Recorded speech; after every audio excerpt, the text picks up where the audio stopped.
Hello everyone, రండి English నేర్చుకుందాం. Let's learn English. Friends, నేను చేస్తున్న ఈ వీడియోస్ కనుక మీకు ఏమాత్రమన్నా యూజ్ అవుతున్నాయి, కొంచెమన్నా ఇన్ఫర్మేటివ్గా అనిపిస్తున్నాయి అని మీకు అనిపిస్తే ప్లీజ్ వీడియోని లైక్ చేసి ఛానల్ని సబ్స్క్రైబ్ చేసుకోండి. మీరు చేసే ఒక్క లైక్ అండ్ సబ్స్క్రిప్షన్ అండ్ కింద పెట్టే ఒక మంచి కామెంట్ నాకు ఇంకా మంచి వీడియోస్ చేయడానికి motivation. So friends, if you like the video please do like, share and subscribe to my YouTube channel. So ఇంకా లేట్ చేయకుండా let's dive into the video.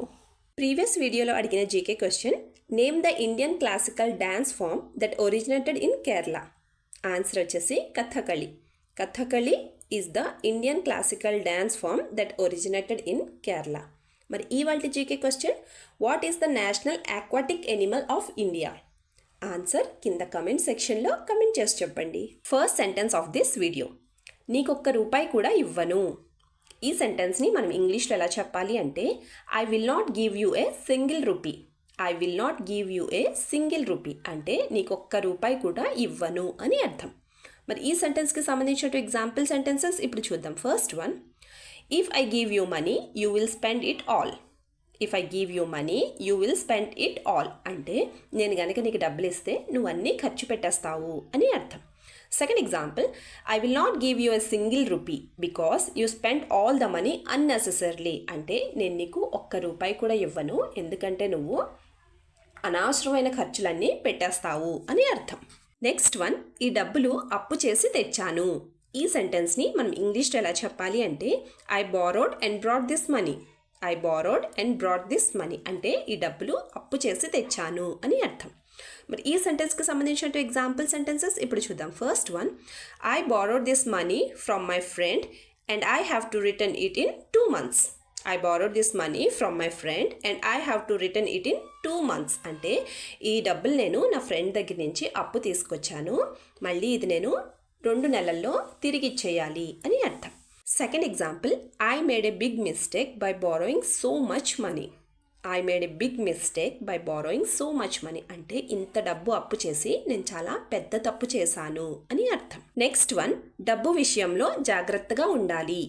ఈ సెంటెన్స్ని మనం ఇంగ్లీష్లో ఎలా చెప్పాలి అంటే, we should be careful with money లేదా we should be careful with money matters అంటే డబ్బు విషయంలో జాగ్రత్తగా ఉండాలి అని అర్థం.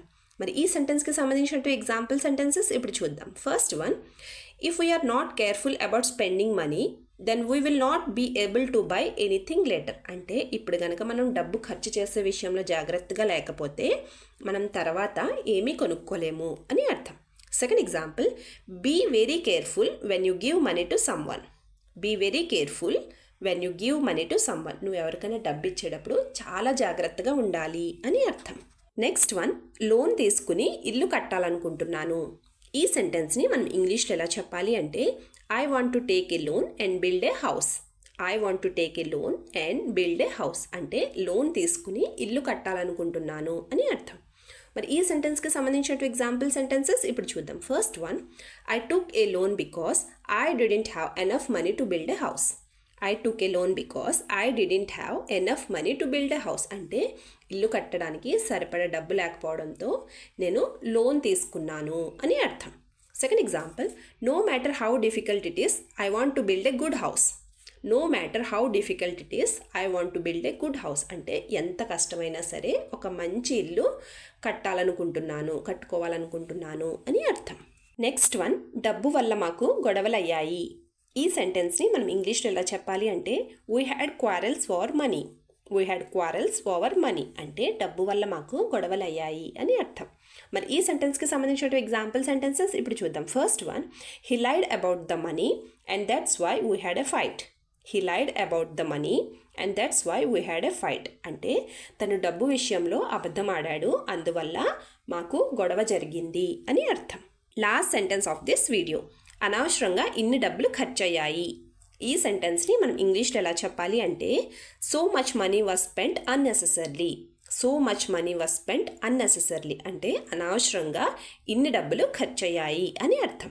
మరి ఈ సెంటెన్స్కి సంబంధించిన ఎగ్జాంపుల్ సెంటెన్సెస్ ఇప్పుడు చూద్దాం. First one, this hospital made us spending a lot of money without any problem. This hospital made us spend a lot of money without any problem అంటే ఏ ప్రాబ్లం లేకుండా ఈ హాస్పిటల్ మాతో చాలా డబ్బు ఖర్చు పెట్టించింది అని అర్థం. Second example, later I realised that I had spent all the money unnecessarily. Later I realised that I had spent all the money unnecessarily. నేను డబ్బులన్నీ అనవసరంగా ఖర్చు చేశానని నాకు తర్వాత అర్థమయ్యింది అని అర్థం. వీడియో లాస్ట్ వరకు చూస్తున్నారు అంటే నా వీడియో మీకు నచ్చుతుంది, అలాగే నా వీడియో మీకు ఎక్కడో చోట యూజ్ అవుతుంది అనే కదండి. సో ఫ్రెండ్స్, ప్లీజ్ నా వీడియోని లైక్ చేసి ఛానల్ని సబ్స్క్రైబ్ చేసుకుని మీ సపోర్ట్ నాకు తెలియచేయండి. Thank you.